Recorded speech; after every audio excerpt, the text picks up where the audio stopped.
How's it going, everybody?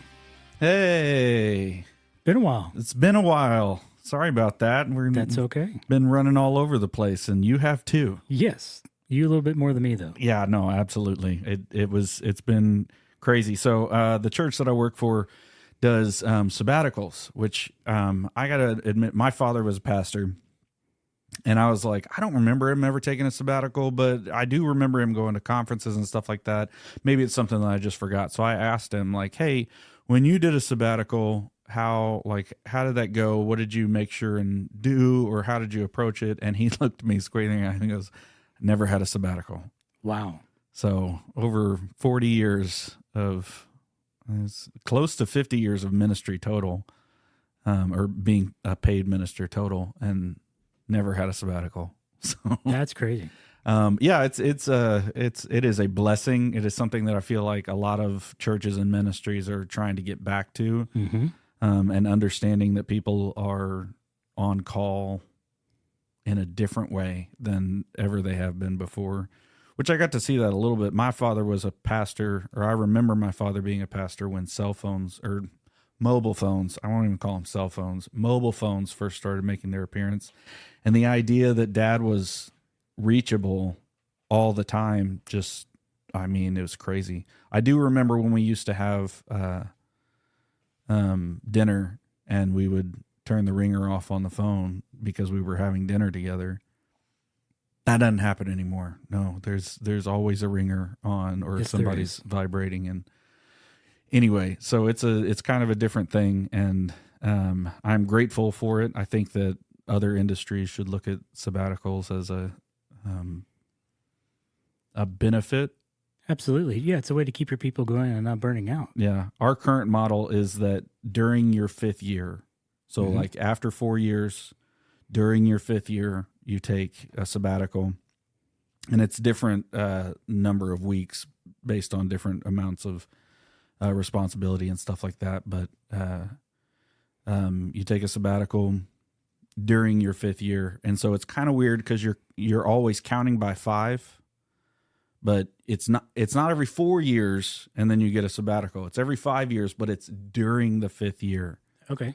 So it's strange, kind of the way that you have to do some limbo there in your head. Like, all the math people are like, that's not weird. Just don't make it weird. Like, it's fine. But there's a bunch of non-math people, and they're like, I don't even know how I would do that. That seems like magic talk. So do you have to take it before the 5th year is technically up? That's what you're supposed to do. Paul didn't take his first sabbatical until his 8th or 9th year. So, and then he had one like coming up. I think he's supposed to take one this year to kind of make up for how far behind he is. Okay. But he's been here for over 10 years. So that's not good. You don't want to stack them like that. I don't think that's how everybody should work. The point is to take breaks Yes. earlier so that you Don't burn out. And so and it helps you like refocus what you're doing and why you're doing it. And it helps especially if there's something that you're wanting to learn. You know how continuing. So like there's re-upping certifications, like that is a common thing amongst a bunch of different careers and stuff like that. And re-upping certifications can be difficult while you're working, but you still kind of get it done. Yes. That kind of thing can be, you can use your sabbatical for things like that, but it's more like there's this new thing that you want to figure out, or this new thing that is going to take, like, you've got to really turn your brain around for it. A lot of that is those are really helpful. I've seen pastors use it to write books, which I feel like you would need a lot more time than what we even give for that. But some people are just gifted that way. Anyway, there's a bunch of different ways to do it, but I feel like sabbaticals, kind of taking a break from your normal schedule at work, your normal responsibilities at work, and either resting because it's just been hectic. That's what mine was. Mine was a lot of rest. I was kind of recounting since my last sabbatical in 2019, everything that has happened. Can we just Been a lot. stop there for a minute?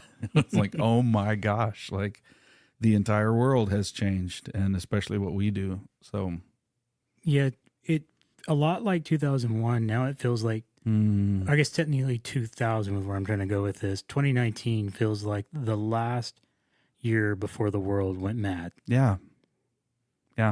And I was having that's when my voice stuff started, was in 2019. Yep. So things were starting to change in 2019, but I wasn't really sure what was going to happen there. I remember coming back from my sabbatical in 2019 and being like, yeah, no, I feel good about being a worship pastor and blah, blah, blah, blah, blah. And within a year, I was like, what is even going on? Yep. And there's so much to do. And oh my gosh, my voice isn't going to make it. Anyway, that was a tough 12 months. Sure. Summer of 2019 to summer of 2020, and then it just kind of never got back on the rails after that. It's kind of what it feels like. Anyway, all that to say, mine was primarily focused on rest, primarily focused on recapturing what the goals are, what the keeping the main thing. And I've been listening to a lot of Jamie Winship. Those of you that don't know Jamie Winship, he's got a really cool story in general. But he talks a lot about being founded in, having your identity based in the truth instead of other things. And I think that's relatable to a lot of people, no matter what. But absolutely. Super relatable to people in the church. I think on a regular basis, we're kind of having to ask that question. Anyway. Okay. So then I guess asking, was there one particular thing that you were studying in this? Kind of like you were saying, a lot of time you take a sabbatical to focus on something in particular. Was there one thing, or was this literally just take time, rest, enjoy time with family, and regroup? Yeah, my instructions from my bosses were make sure your only goal that you're coming back to us with is rest. So that was primary. But what I was focused on was identity stuff, was reading books that were related to anxiety and not, letting worry and anxiety be the controller, and not getting off with, again, another concept that we've heard over and over again, but Jamie Winship has talked about it as well, is the difference between a scarcity mindset and an abundance mindset. And how if we live in a scarcity mindset, which everyone does, I'm getting super essy on these sibilances. Sorry about that. But if you live in a scarcity mindset, if your brain is in that worldview, then really you've got to protect what you have and keep trying to every problem that you face is because you don't have enough of one thing or another, and so you gotta fight for that and take somebody out for that, really, because there's not enough for everybody. So I've got to make sure that I live and you die. I mean, yes, to take it to its logical ends or whatever. We don't talk like that in civilized world, but we're all kind of thinking that if you win, I lose. And an abundance mindset is there's enough. There is enough for everyone in all of these different situations, and we have to figure out how to live with that mentality and the it really, we have enough oxygen to breathe. Everybody is breathing and we're fine. It's not every time you take a breath, I am struggling now to breathe. No, that's not the case. So we've got to kind of come back from that and stop trying to accumulate so much in order for us to be safe. I think that's that there's a lot more to it, but anxiety kind of is fed by that scarcity mindset. And anyway. Okay. Well, thanks for sharing. Appreciate it. Sure. No problem. Well, I'm glad you got the time off. That's awesome. Just share a little bit of my time off. We had our 20th wedding anniversary. 20th wedding anniversary. Yeah. I hear. There it is. Nope. I don't know what any of these are. Hold on. Uh-oh. Don't worry, folks. We'll fix it in post. Yeah, there it was. Yes. So, yeah, it's crazy to think that Michelle and I have been married for 20 years. Nice. Such a crazy thing because it feels like it just Yeah. all kicked off. So, Yeah. got to celebrate that and my birthday on the cruise. On the cruise. Yeah. So, for those who haven't been on a cruise, you think you're laying low, they know it's your birthday They know it's your birthday. and they will find you. And I'm sure that's exactly what you were going for, man. No. No, we're having nice private dinner, no, just good time and thinking it's over. And I could see the look in my wife's eyes of, oh no. And she's and she just barely gets it out. She's like, I didn't do it. And sure enough, That's a wife that knows you. Yeah, here comes these three lovely ladies with my dessert with a single candle in it, and start singing "Happy Birthday." And it's like, oh, But they didn't put you on a saddle or make you wear a sombrero. no, they didn't. Okay, that's They nice. didn't. Yeah, so none of that. But Did anybody jump out of the cake? that would have been a little person. So, but it was good to take that time off. Nice. I know we kind of talked a little bit before this of how refreshing it is if you can do this when you take time off to just turn off the phone, disconnect from technology. That was really, really sweet. If anybody else can do that, I highly encourage it. Because then you come back and then your phone turns back on and you're like, oh yeah, there's the rest of the world out there. Yeah. So, but it was good. I got fussed at a few times over my break for checking emails and stuff like that. And I was like, I wasn't really responding to emails. I was just making sure there wasn't anything I was going to be blindsided by whenever I got back to work. Because it's a real thing. Oh yeah. But Yeah, you come back and you see that number of unread messages, and when you were just talking about anxiety, some of that starts to creep in, and you're like, why are there so many emails? So, very cool. what are you drinking? I have a new Trappist beer, Rochefort number 10. It is a Belgian ale, supporting the people. That's right. We need the monks. We need the monks, yes. Give the monks the money so that I get the beer and they get to help all the people. I am once again drinking a Shiner Bock. They're not monks, but they are doing God's work. They are doing God's work. We do appreciate them. Yes. So, I mean, you had to bring a bottle opener and everything for that. That is legit. I confirmed it's not a twist top. Nice. Cheers to you, sir. Tink. Yeah, right. Tink. Oh, bless it.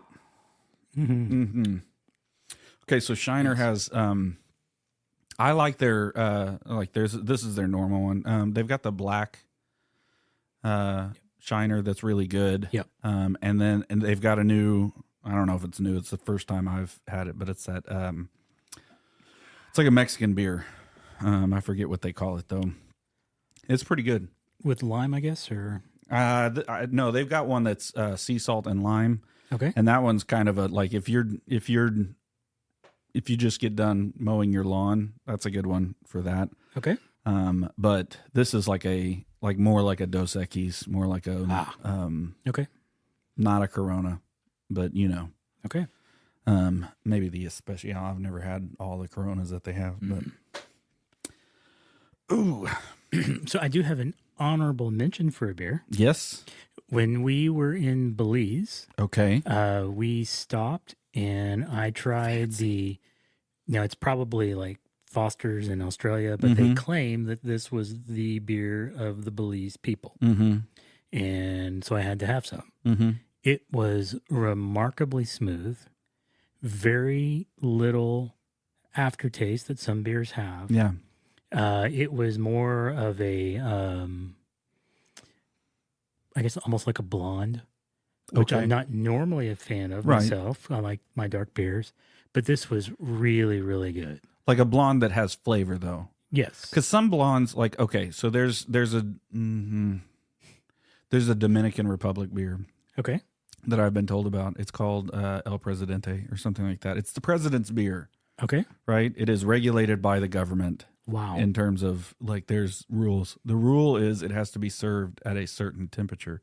So like all the Presidentes in the country, like their refrigerators have to have Control. the thermostat Yeah. like visible on them, so you make sure that they're. But it's really cold.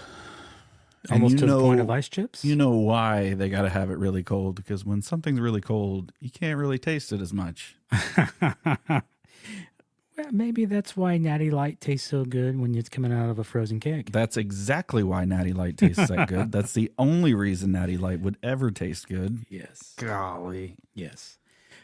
Anyway. Well, I guess the end of that story and why I prefaced it with maybe it's kind of like Foster's for Australians is you get done and you realize that the beer is actually being produced and bottled by the local Coca-Cola company in Belize. Nice. Well done. So I probably got tricked into drinking the beer that they love to sell to tourists, Whatever. but it was You got to good. try it. It's not like, Yep, it was great. I enjoyed it. What was funny was the beer that was everywhere in Jamaica when Lori and I went to Jamaica was PBR. And you're like, wait a minute. PBR and Red Stripe. I mean, Red Stripe makes sense, expected, but yeah. PBR was everywhere. I was like, what is going on? Pat's Blue Ribbon. Anyway. Yep. Okay, so real quick, what we're mainly gonna talk about is should we just talk about the routers and switches and stuff? Because I feel like we spend too much time in any other direction, and we're gonna be. I want to hear what you have to say, because we teased it. We did tease it. So what I have in my hands that Kris let me borrow because he is a magnanimous friend is the XDM 100 made by Rode. And I got to say, we're not using it right now. We're running into a Rodecaster Pro 2. But I really think, so one friend of mine was talking about how, everybody tries to get into the space. Yes. When a new market emerges, whenever something becomes more popular, podcasting and things like that, podcasting and streaming from your home and things like that have become way more of a thing than they used to be. I think we can all agree. Yeah, Twitch is everywhere. That's not news. Like that is what it is. So because of that, there's a market that's higher, like the, profits from it are way higher than they used to be. This didn't used to, nobody cared about this, so there wasn't any money going into it. Well, what happens is you get some half-hearted efforts from people, right? Mm-hmm. You get somebody who's never made a microphone now making a microphone. You get somebody who's never made an audio interface trying to make an audio interface. Yes.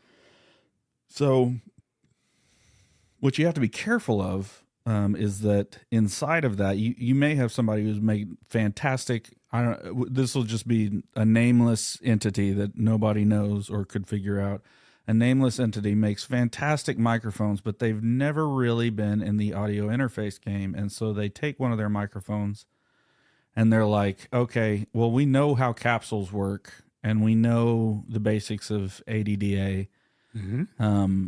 Let's just put something together where a microphone has the ability to go digital, right? And you have USB microphones. Yes. And you're like, oh, well, that makes sense. You don't have to go into a separate mixer or anything like that. And you can even work with some effects and things like that, but they've never really done any of that either. And so you get kind of this like, it works. It's great. Yeah. We can make it sound good type thing. And then you've got Rode. And Rode made microphones for a long time. Yes, they have. And they've made some really good microphones. Yes. They've made some microphones that aren't great. I will, there have been some budget microphones, even over the past 5 years, that Rode has made that have been like, are we really, like, what I think we stepped over the line into not useful. Correct. But they've always had some high-end microphones, so it's not like they don't know what they're doing. No.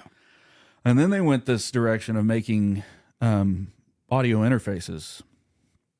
And those audio interfaces interacting with their microphones, and they were like, hey, we've got kind of a thing here where we can say, like, there's some presets involved. Like we've got like Aphex, the Oral Exciter and Big Bottom, and things that are starting to be like recognized as, oh, these are normal things to have, and you actually have some brand recognition there inside of that as well. And what they did with the XDM series, or XD series, I guess, because they've got, or XM series. I don't know how to say that because they've got the XDM and they've got the XCM. XCM, yes. So XM series, which is weird because there's a letter in between. But the XDM 100 is their dynamic microphone, and Correct. the XCM is their condenser microphone. That is correct. Based on other microphones that they've had. Yes. So not like first attempt at either one of these No. capsules or types of microphones. And the XDM then has an audio interface built into it. But they went a step further and made a program called Unify, which they were messing around with. Yes. And I'm going to say messing around with because it's not like it wasn't there before, but it's like it wasn't ready for prime time. No. Right? And what they did is they said, okay, so we've got all of these pieces now. And I feel like they did this pretty quietly because I didn't see it coming. And even when it was announced, I was like, that's no big deal. It's going to be like everything else. No, what made it different is they've done each of these well individually. Yes. And when you put them together, I'm not trying to make you uncomfortable here, Kris. I know I love you, and I think you know that I love you. Yes, I do. But I'm going to use a word that you're not going to like because of the connotation with it. You're going to use the E word. I'm going to use the E word. Oh. They made an ecosystem that each of these things can work independently with other things. Yes. Now, maybe that's how the ecosystem doesn't work, or, not doesn't work, but that maybe the other company that we're referring to with the word ecosystem breaks down. Yes. But I like it because each of these things by themselves were working well, and then you put them together and they turn into a pretty fantastic combination. They do. And so I'm saying if you've got an XDM 100 or the XCM, if you've got some ways of making the room around you not sound horrible. Yes. And you've got the Unify system, which now does work on Mac. On Mac, yes. So just in case somebody's out there going, but I have a Mac. No, it works with Mac works now. That's what I've been trying it on, is a Mac. I feel like you're set. I agree. You can have, like, I was looking at USB hubs and USB-C hubs. Mm-hmm. And honestly, like this is something that I expected to see more of than there are. I don't know if you agree with that, but like there are USB-C hubs and they just have a whole bunch of different types of inputs because we all need all the pro inputs and we don't have the pro inputs because all we have is USB-C. Yes. I would say that they're less of a USB hub and more of a port replicator. Port replicator. There you go. What I'm talking about, though, are USB-C hubs. Okay. And there are less of those than I would have imagined. That's true. Belikin, though, makes a 4-port 3.2 USB-C 3.2 Gen 2 hub, so you can plug it into your computer and have 4 USB-Cs coming in. One of those can be your power if you want it to, but hopefully you have another USB-C that you can use for power. Correct. And then you've got 4 USB-Cs. So you could have 4 of these Roadcasters. Now, I haven't actually tried this, so Now I'm thinking like make sure that the power out is what you need it to be. I'm not sure what the power consumption of this thing is. Anyway, sorry that I should have talked about that or researched that before I started talking here, but I think that would work. If not, in the future, hopefully this will be something that we can do. Because it seems like, or what I know is that Rode made Unify in such a way that I was like, oh, that's kind of cute that they put a headphone jack on the microphone, and it's got its own volume, so you can turn up your headphone monitor. And I was like, that's cute. You can hear yourself. Mm-hmm. Oh, it can be an output from your computer. Oh, Unify can mix it independently for every person. So it sees when you plug an XDM or an XCM into your computer. Yes. It sees not only the microphone input, but it sees the output of the headphones. Yes, and now you've got some like professional grade, like we're gonna turn this thing into a legit. I mean, I'm kind of looking here at this Rodecaster Pro like, I'm not sure why I'd spend that money anymore. I know why you spend that money. I'm not, Yes. It's not, that's a joke. But at the same time, it is interesting to me because on this XDM here, they make the, which one is it that they make that has USB-C and XLR? I know Shure just did it with their SM7B. Yes, they did. But anyway, you could plug one of these XDMs now or XCMs into the Rodecaster Pro. You can, yes. I guess technically you could do two if you don't have a line running for one of the USB-Cs for your computer or recording. But anyway, I don't know why you would do that. But you can't, like, this doesn't have an XLR on it. No, it does not. You'd have to get the broadcaster for that, which is what this is based on. Procaster. Thank you. Broadcaster is still a condenser, but Broadcaster it is a condenser. fairly similar. Yeah. Procaster is the dynamic. Yep. Anyway, I'm just saying, I'm a big fan of what we have in this. For guys like you and me, that the huge majority of the time we're recording two people. Actually, the huge majority of the time we're recording one person ourselves. And then if we need it, we've probably got two people. Yep. You're at 150 for this guy. 125. I got it. I bought it when it was still on sale. Let me see what the current price is real quick. I was thinking it was in the 200s, 2 to 220 range. But if you like, what? I may need to buy another. Potentially. I'm just saying. Well, that, and I also need to make sure that maybe I didn't pay too much because I see it right now on Amazon for $168. I think probably we're going to see a version 2 of this pretty quick. Oh, I think so. I agree. And not for any reason it's not for the reason that I think that there's something wrong with this. I really like it. I like the way it looks. I like that they ship with the pop filter. It's got an internal pop filter that's not great, but they've got an external pop filter that works fabulous. And because they know that this is why you're buying this, they shipped with the filter. Correct. Because I hate it when companies do that.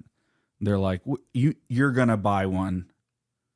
But like on the SM7B, it comes with 2 different ones. Because they're like, why are we? No, there's a reason it's this expensive. We're going to give you what you need in order to succeed with this tool that we've given you. Anyway, all of that to say, it also comes with this great isolator, which I put on a really, really low budget tripod because I was traveling with it. Took it all the way up to Wyoming with me. Oh, wow. And the adapter that I put on there is stuck, so I'm gonna have to put some pliers on it and No problem. rip that off. But this guy is legit. The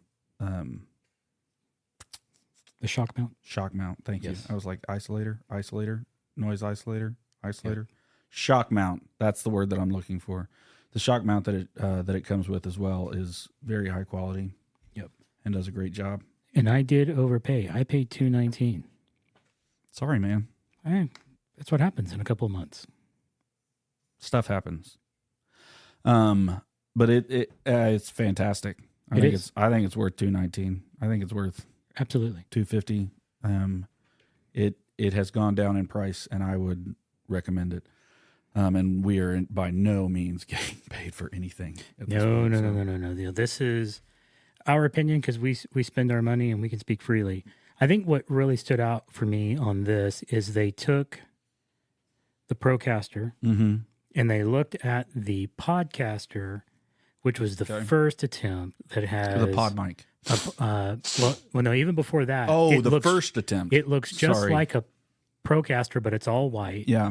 And it has the old school USB-B. Yeah. Look like you B to A. hooking up a printer. Yeah. Buddy. And so that mic was a total failure. The Procaster was a success, but it's an XLR mic. Mm-hmm. And they took basically those two and learned and like, we can put this together. I think they learned with the pod mic. They absolutely did. I think the pod mic had huge success. It did. And part of that was the price range of it. Yes. $99, can't beat it. Like, ooh, we get a pretty good read here on what people are actually interested in. And they saw, I think, with the pod mic, what they could do with it using their software and their stuff. Correct. And so the other thing that they did with this mic is they literally took the preamp out of the Rodecaster and put it in that microphone. Mm-hmm. And that's what gives it all that amazing capability and power. I mean, that little chip. So all that to say, to follow back to what you said, several years ago, if I would have been looking at buying that mm-hmm. versus buying a Rodecaster and some other microphone, mm-hmm. I would have just bought the XDM. I don't know why you wouldn't right now. Yeah. But I have both. Mm-hmm. So I can totally use this on my Rodecaster, hook it up via the Type-C right in. Or just always have it with you. Correct. Take it with you. Like this thing in my bag all the time. Now it's a heavy little bugger, but you could hurt someone with it. You kind of want it to be heavy. Yes. I get real nervous with microphones that are light. Yes. Because there's sensitive things inside of it that I don't want to be dislodged. But it's very nice. Way to go, Australia. We really appreciate you, Rode. Still no downloads, Australia. Come on. We're doing everything we can. Yeah, I even got your mic. Come on. Oh, shoot. So that's you wanted my I wanted opinion. to hear your It took me longer to get it to you than I wanted. Okay. But that's okay. This is why I purposely didn't tell you my thoughts. Because I wanted to hear your honest opinion. Yeah, and I guess I can say everything that I just said because I listened to it after recording with it just to myself.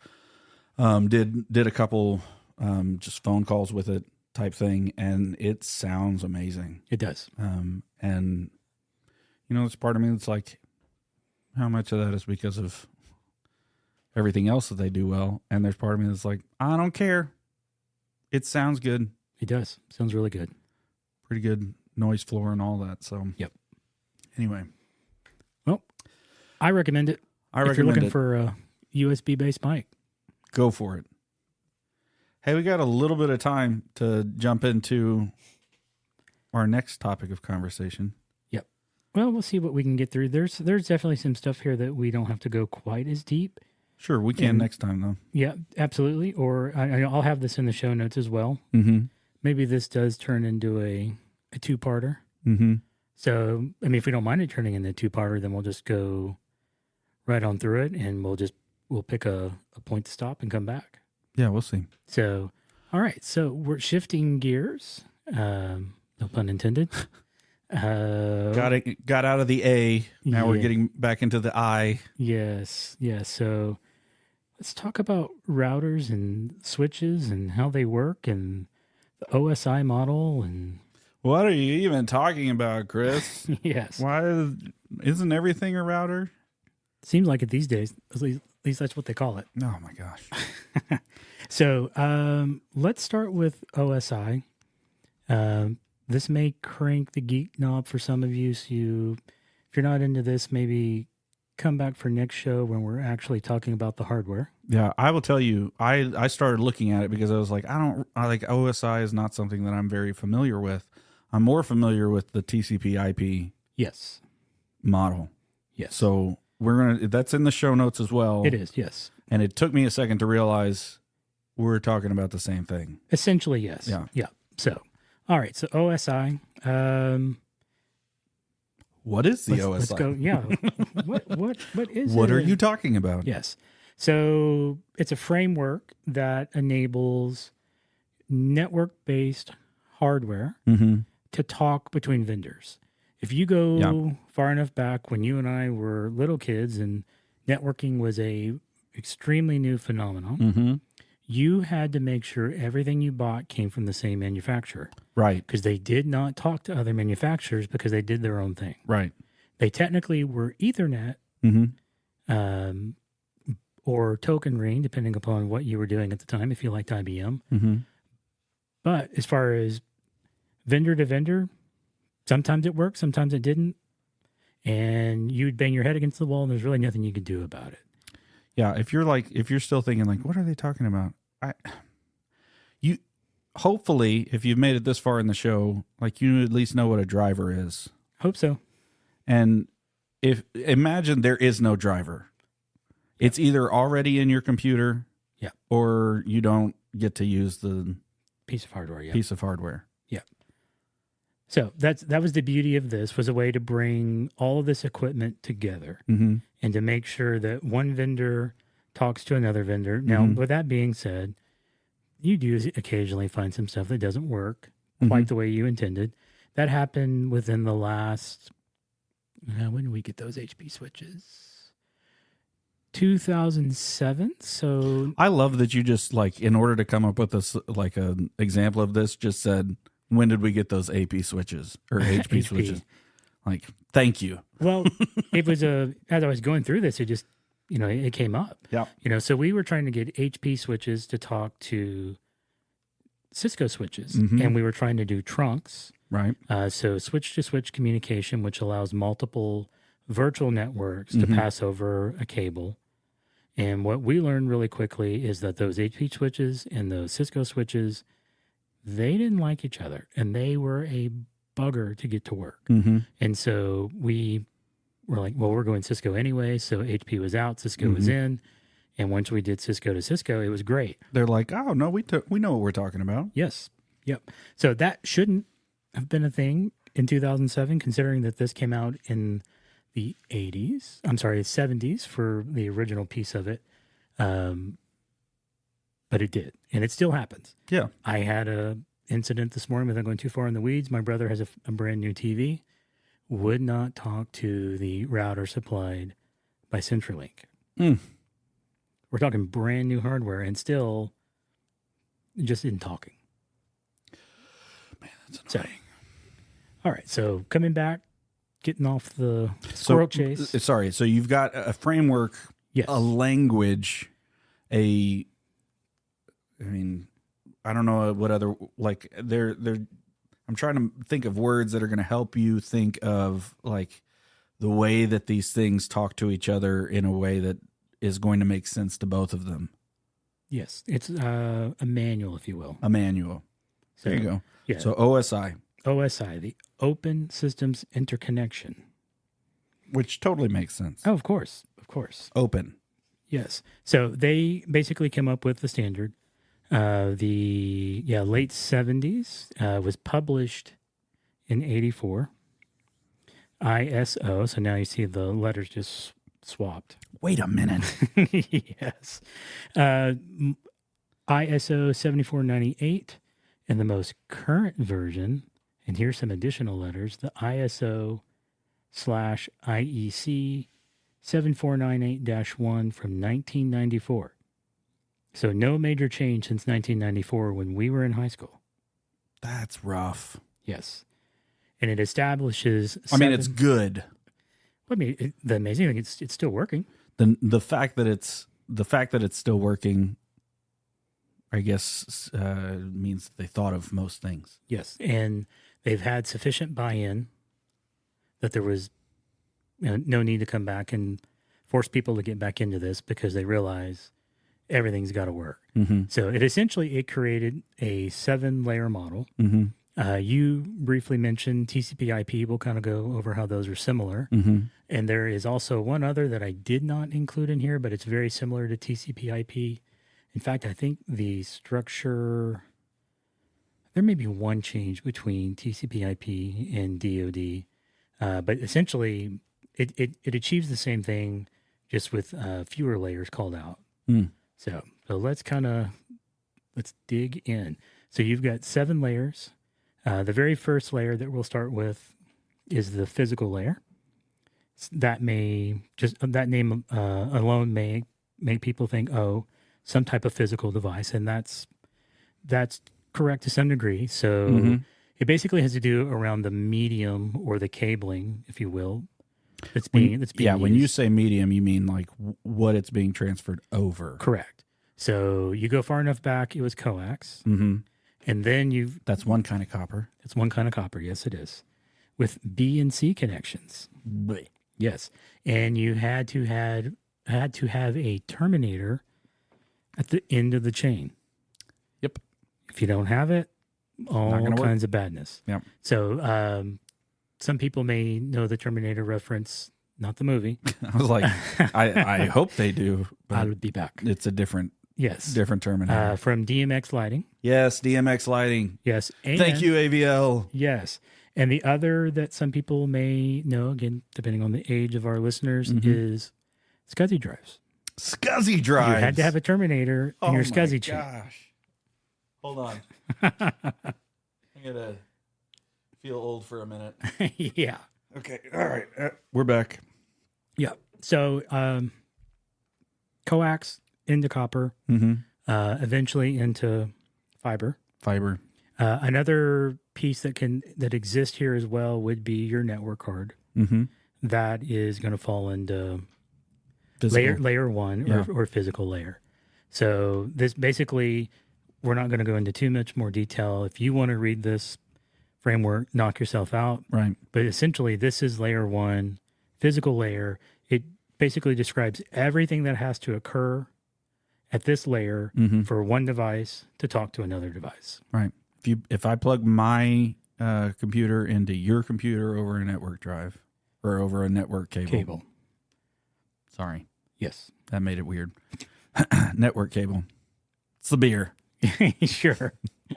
All right. Yeah. Okay. Layer 2. Layer 2. This is where it starts to get a little interesting. Layer 2 is the data link layer. I may read this one a little more than I did the other. So the data link layer refers to technologies used to connect 2 machines across a network, not the physical. It uses the physical cable, but not specifically referring to that, where the physical layer already exists. So in your example, I have a network cable plugged into my computer, plugged into your computer. That establishes that layer 1 physical connection. Now layer 2 can take advantage of that to start some communication.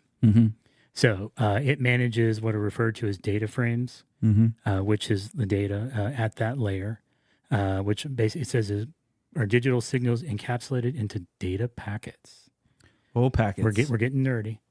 Well, this is great because I think there are some people listening that have heard the word packets and don't know what that is. Correct. Because they don't know what bits and bytes are, probably. Bytes and packets and everything else. Anyway, keep going. So you get flow control and error control of data are some of the key focuses at this layer. Ethernet is an example of a standard at this level. Data link layer is often split into 2 sublayers: media access control, the MAC ID of your device, Every device has a unique MAC ID. Yeah. If you didn't know that, it's Yes, great. if you didn't. You can find it actually pretty quickly. Yes. Now these days you can technically spoof some Mac, so you Ooh. could have two devices with the same Mac, but coming from the manufacturer, it's going to be 100% unique. And then the other is the logical link control layer. So that's layer 2. The logical link control layer. Please don't make me have to try to rope Okay, never mind. It's fine. It's not the LLC you're thinking of. No, it's not the LLC that you're working for. That is for sure. Okay, so we move up to layer 3, network layer. This is where some people are going to be a little more familiar. So layer 2, communication is happening via MAC address. Mm-hmm. I need to send from this MAC address to this MAC address. Okay, I have them. Here we go. Right. When we get to layer Sending 3, packets. it's now that packet is being encapsulated at the network layer with IP. Mm-hmm. Because even though every device has a different IP or different, even though every device has a different MAC address, yes, it is too confusing to try to find that MAC address with no other idea of where it could be, because correct, the network is too big. Correct. Yeah, at that layer you can't carve things up. Right. Like you can here at the network layer. Mm-hmm. So the network layer works around IP. Important. Yes, very important. Like, think of an IP address as basically your street address to your home. It's unique to you. Mm-hmm. So that's what's happening here. This is where you're going to have IPv4, and I'm going to say it, and I'm going to sound like one of those people. IPv6. I promise it's coming. It is coming. I'm with you. It's coming. Yes. We're getting a little bit crazy with. If you don't know what IPv6 is, I mean, imagine IP addresses with a few more. A few more octets, if you will. Octets. Yeah. So everything here is based around IP address. This is what enables IP, and network is what lets us take large networks and carve them up into smaller networks. That's a whole lot more manageable. Mm-hmm. And this is also how we can have multiple devices behind a single IP, and we can keep track of that and get some communication out. So that's what's happening at the network layer. That's a lot happening at the network layer. There's a ton happening and it's going on all the time. Doesn't matter what device you're using, a computer, a phone, you're on a cellular network, it doesn't matter. There's data traveling. Layer 3 is happening everywhere. Mm-hmm. Okay, so let's shift on to layer 4, the transport layer. So primary focus at this level is to ensure packets arrive in the right order without loss. I can't speak. Mm-hmm. I'm going to blame the beer too. It's great. Or errors, or can be seamlessly recovered if required. So again, we're getting into some flow control here. At this point, you're going to hear references to TCP Mm-hmm. and UDP. TCP being transmission control protocol. The way that works is I'm sending it and you acknowledge that you've got it. Mm-hmm. Then I'll send the next one. You acknowledge that you got that one. And then I'll send the next one and you acknowledge. Mm-hmm. If you say, hey, I didn't get it, then I will resend it before we go to the next one in the chain. And remember, this is happening so fast. Yes, it is. Basically, at the speed of light, this is going on. So that's the whole point of TCP. If it's critical and it's got to be there, we're going to use TCP. Mm-hmm. The redheaded cousin, if you will, is UDP, which is the user datagram protocol. And the reason why I say that is UDP doesn't care if you got it or not. Nope. It's here it comes. I hope you get it, and best of luck. What it says on I just got to say it because it says it on the sheet, is a lossy Yes. connectionless protocol. Yes. And Not lossless. not lossless. Yeah, lossy. Lossy. So everybody has experienced this. We're expecting to lose some stuff on yes. If you've been in a Zoom call, oh my God. you've seen this. It's more important that you just keep getting information than you Correct. get it in the right order. Correct.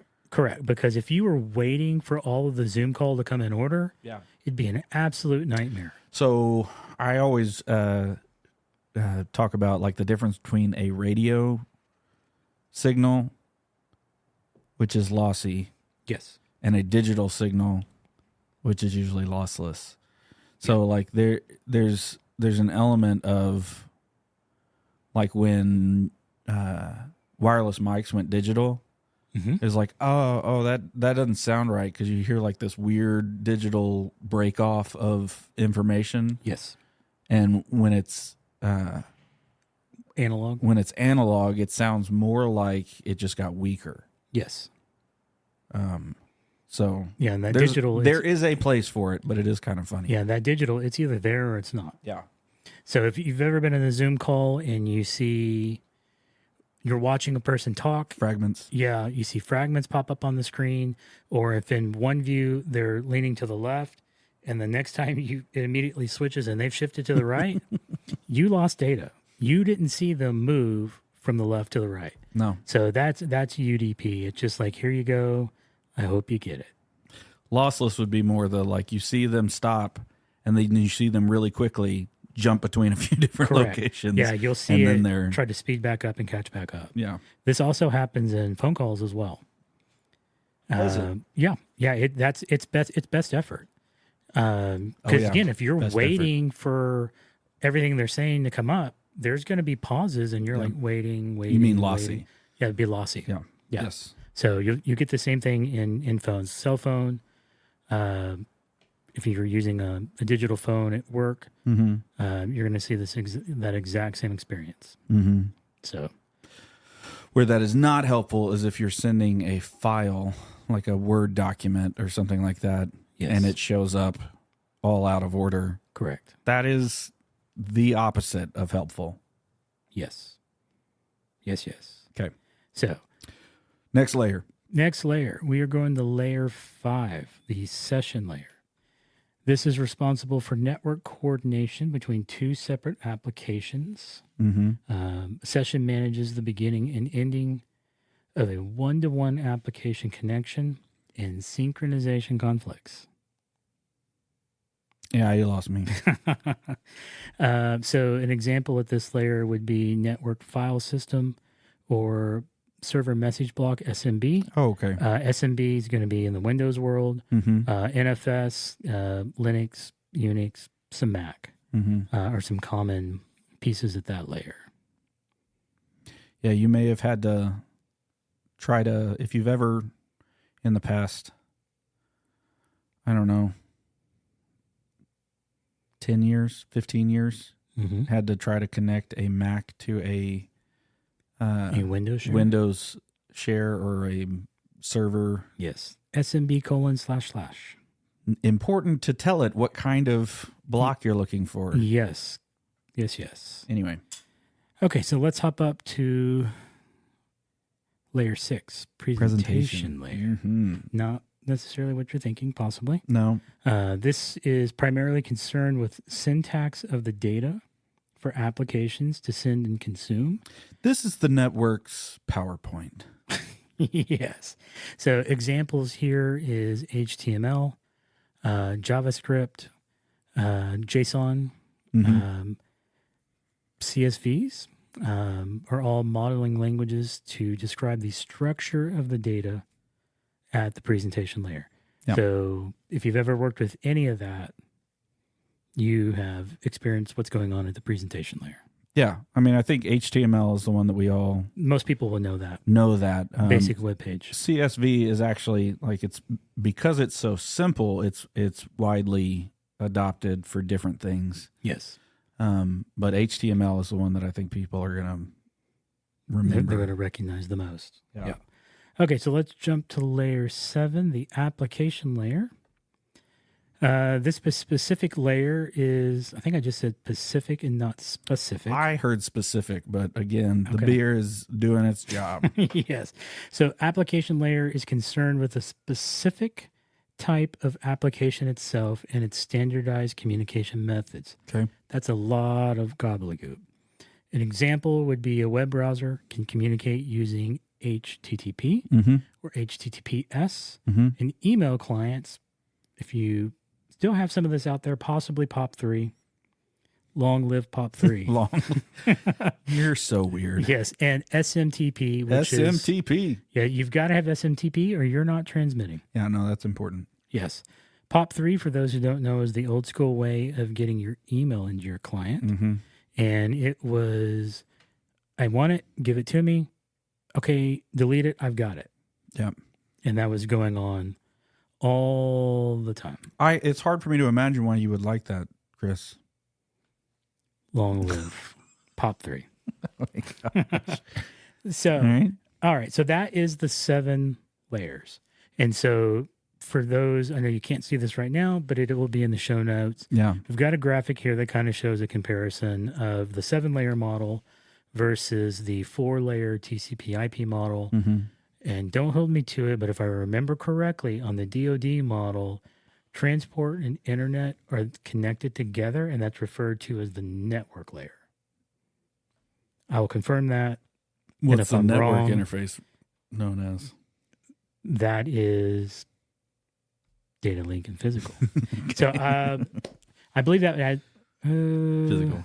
I think it is physical. I'll have to double check. This is going to be great because it's something to research before the next one. Yeah, I may have to fix some stuff and post it here. It's going to be great. So you'll see this. It's kind of nice to see how the 7 layers of OSI compared to the 4 TCP/IP. So on Right. OSI, you've got application, presentation, and session are all separate layers. On the TCP/IP model, those are combined as Mhm. the application layer. OSI, you get transport and network. That is the same on TCP/IP. Those are combined on the DoD. And then last on the OSI, data link and physical or individual on the TCP/IP model. And I believe it's also the same on the DoD model. They are combined here on the TCP/IP model. They are referred to as network interface. Hmm. This also has some examples of things that you would actually see in the various layers. So down at the physical, Yeah, that's super helpful. RS-232 serial communication, still usable on a lot of professional displays. UTP cabling, Cat5, Cat6, DSL optical fiber. At the data link layer, Ethernet. Ethernet, network, IPv4, v6, like we talked about, ARP, IGMP, ICMP. Mm-hmm. Do I need to explain ARP? I saw your Yeah. address resolution protocol. I don't know your IP. I've got your MAC address. Has anybody got this? Yeah. And you get that back. Okay, now I can transmit. You step up to transport. Again, TCP, UDP, like we talked about. Yep. Step up to session. You're back to NFS, SQL for server, for database, SMB, RPC, peer-to-peer tunneling, SCP, SDP, SIP for those digital phones in your network, Mm-hmm. H323 video. Very important. Yes. And then you step up to presentation layer. It's where you're going to have compression and encryption protocols happening. And then finally at the top, application layer,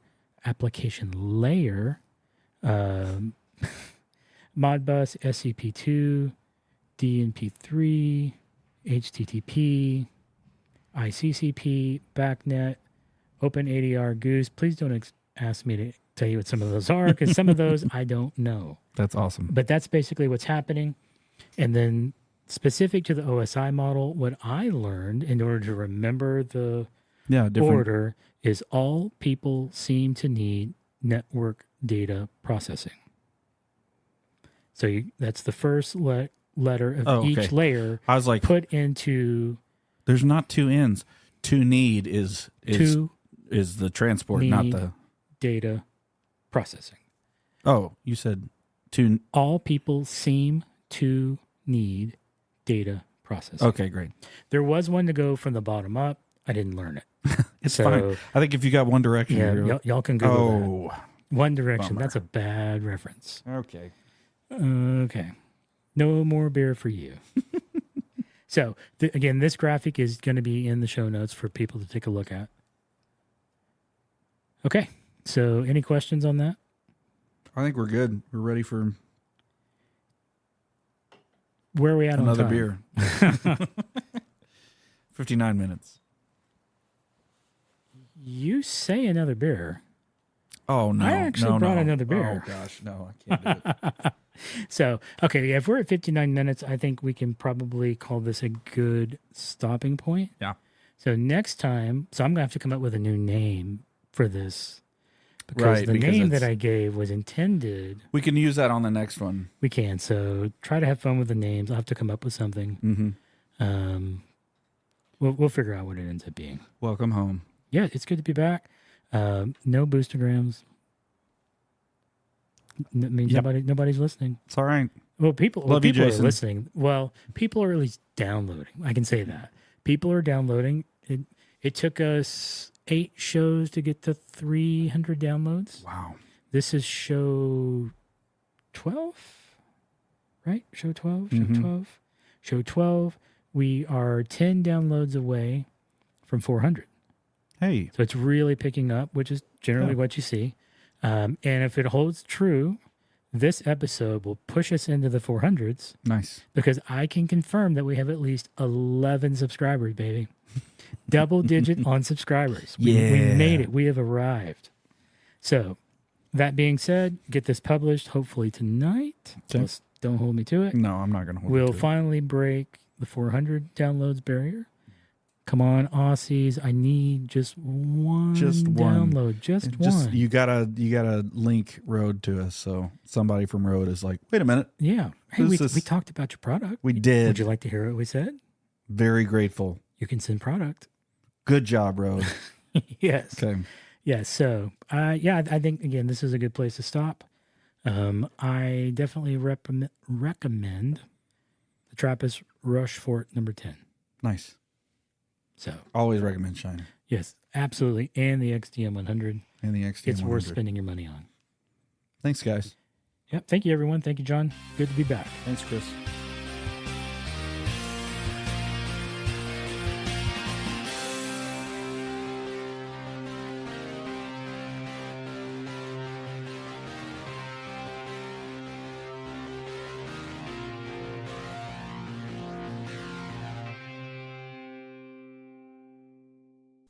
Hey, everybody. Beer and Gear is a value for value podcast. If you made it this far, then I would like to think you found some value from the show. If so, send us a boost with your modern podcast app like Fountain or Podfans. You can find modern podcast apps for Apple and Android at modernpodcastapps.com. When you send a boost, make sure to include a note that we can read on the show. Thanks, everyone.